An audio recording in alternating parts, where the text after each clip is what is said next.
You decide how you want to serve. And if you want to serve good, you're going to win quicker and you save energy. 5 months of absolute injury exile, then a sudden burst of paparazzi photos from Italy. But Boris Becker is shocked by what the woman nobody can identify on Alcaraz's vacation really means ahead of Montreal. The timing couldn't be worse. While the tour gears up for the high-stakes summer hardcourt swing, Carlos Alcaraz was spotted lounging on a $13 million luxury yacht off the Amalfi Coast. To casual fans scrolling through social media, it looked like a young superstar just enjoying a well-deserved break before his big summer return. The media focused entirely on the gossip, trying to figure out the identity of the attractive blonde woman laughing by his side. But Boris Becker, a man who lived his entire youth under the absolute microscope of global fame, saw right through the romance narrative. He didn't look at the mystery girl. He looked at the calendar. And what he saw should terrify every Alcaraz fan. If you want the real, raw truth behind the biggest power struggles in tennis, hit that subscribe button right now so you never miss an insider update. Do not look away, because what we're about to expose next reveals exactly why the entire tour is in a state of silent panic. This isn't just about missing one tournament. It's about a complete breakdown in professional preparation. When you're fighting against the absolute clock, every single sunrise spent drifting on the Mediterranean is a direct surrender to your fiercest rivals who are sweating in the gym. Fame creates a dangerous cushion. It convinces you that you have time when you don't. Becker recognized this mental drift instantly. He knew that the glamorous optics were masking a deep, structural panic within the camp. The yacht wasn't a reward. It was a sanctuary chosen to escape the mounting pressure of a failing physical timeline. Look at the schedule. The Montreal Masters is happening in August. It's a brutal, high-intensity tournament that requires weeks of heavy physical preparation on concrete. Yet, instead of grinding on a practice court to rebuild his shattered right wrist, Alcaraz was floating on the water in Naples. Becker's shock wasn't about the player's personal life. It was about a total clash of priorities. He realized that the presence of this mystery companion isn't just a casual summer fling. It's the ultimate confirmation that Alcaraz's team has completely abandoned the Montreal timeline. Underneath the sunny holiday pictures, the true status of his recovery is being kept in total secrecy. Let's look past the gossip and analyze the strict timeline of a professional tennis comeback. When a player suffers a severe wrist injury, misses major tournaments, and targets a summer return, every single day counts. You can't transition from months of inactivity straight into a Masters 1000 draw without an intensive, highly structured training block. A standard hard-court preparation block lasts at least 4 to 6 weeks. It requires daily weight training, progressive hitting sessions to test string tension, and intense footwork drills on concrete to adapt the joints. Yet, Alcaraz was on a boat. This is exactly what triggered Becker's alarm bells. A professional athlete only takes a luxury yacht vacation weeks before a major tournament if they already know they aren't playing. The media was busy debating whether the blonde woman was a famous singer or a private friend. Becker focused on the right arm. In every single photo, Alcaraz is completely relaxed. There's no athletic tape.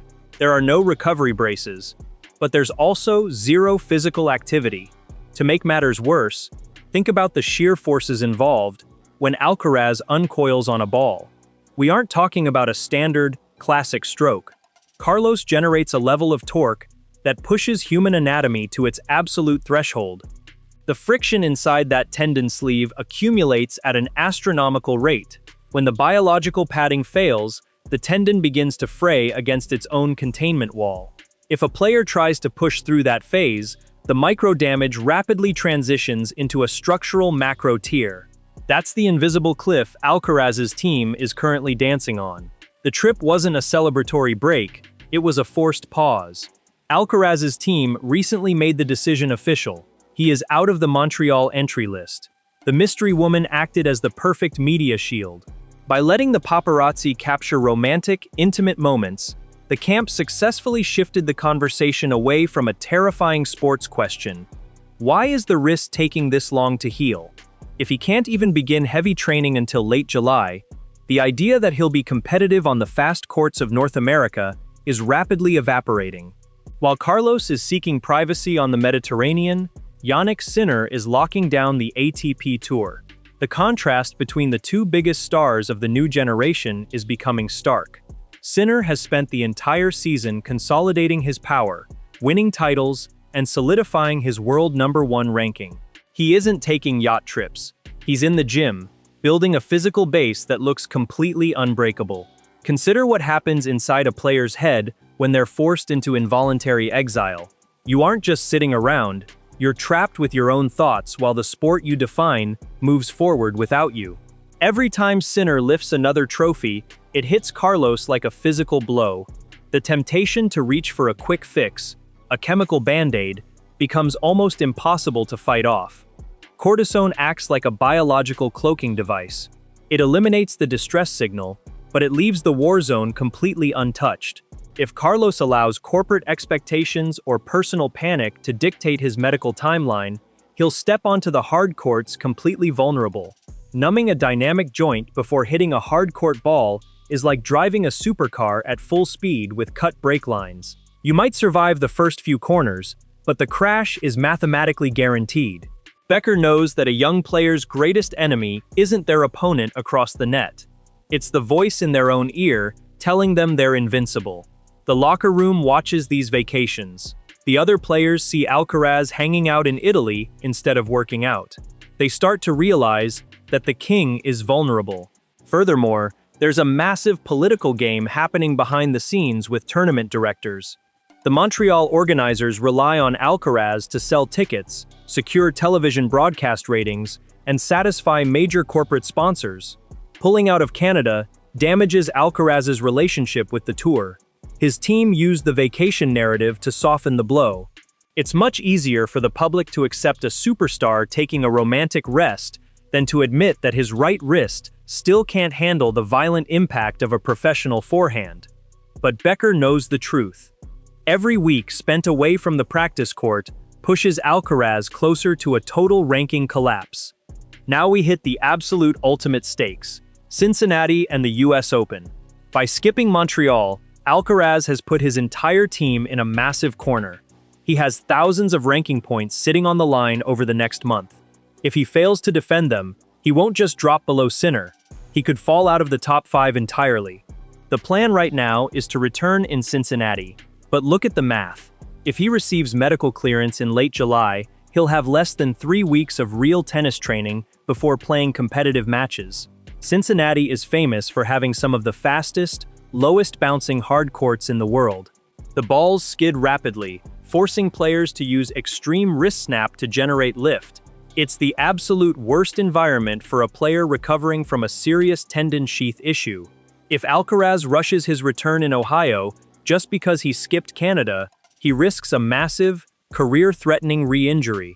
But if he sits out Cincinnati too, he'll enter the US Open with absolutely zero match rhythm. Becker saw this trap coming from a mile away. He understands that the luxury vacation wasn't a sign of confidence. It was a desperate attempt to give Alcaraz some mental relief before he faces the most high-pressure, stressful month of his career. The mystery woman wasn't a distraction for the fans. She was a distraction for Carlos himself, helping him forget that his status as the game's next dominant force is slipping away by the hour. Why does Boris Becker care so much about this specific vacation? Because Becker lived this exact script 40 years ago. When Becker won Wimbledon at 17, he became an overnight global phenomenon. Suddenly, he wasn't just a tennis player, he was a celebrity. Paparazzi followed him everywhere. Every person he sat next to, every woman he spoke to on vacation, became a front-page story. Becker knows exactly how easy it is to lose your focus when the world is celebrating your lifestyle instead of your training. He knows that when you're young, injured, and surrounded by luxury, the urge to escape the brutal daily grind of rehabilitation is overwhelming. He isn't judging Alcaraz for wanting a personal life. He's warning him about the parasites of fame. When you're winning majors, your circle is tight. When you're injured on a yacht, your circle expands with people who love the glamour, not the sweat.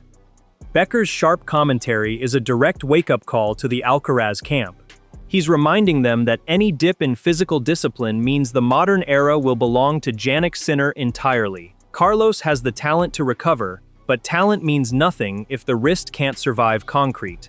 The spotlight doesn't just illuminate your brilliance, it burns through your privacy and melts your discipline if you aren't careful. A teenage prodigy faces a completely different gravity than a standard player. Everyone wants a piece of the brand. Everyone wants to be on the yacht.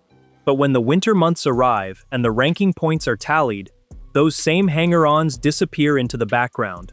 Becker saw those ghosts in the Amalfi photos, and he recognized the exact moment a young athlete shifts from an active predator on the tour to a passive piece of global entertainment. So, what's the ultimate conclusion here? The photos from the Amalfi Coast were highly engaging, beautiful, and completely irrelevant to the sport of tennis. And that was exactly the point. Alcaraz's team used the mystery woman narrative to buy time. They created a lifestyle smokescreen to cover up the fact that the wrist recovery is running dangerously behind schedule. Becker saw past the filter. He saw a young champion who is skipping the hard work in Montreal because his body simply isn't ready for the physical toll of the North American summer. The luxury yacht is a beautiful prison. It keeps him comfortable, but it doesn't hit balls. The countdown to the US Open has officially started, and right now, Sinner is leading the race while Carlos is still out at sea. This Amalfi detour might offer temporary peace, but it hands the psychological keys of the sport right over to his biggest rival. If you lose the summer hard courts, you lose the narrative of the entire season. Sinner isn't resting on yachts, he's sharpening his weapons. Carlos needs to wake up before the concrete forces a brutal reality check he can't escape. Drop a comment below. Do you think Alcaraz's vacation shows he's mentally checking out of the season, or is this just the calm before a massive storm in Cincinnati? Let's get the debate going in the comment section below.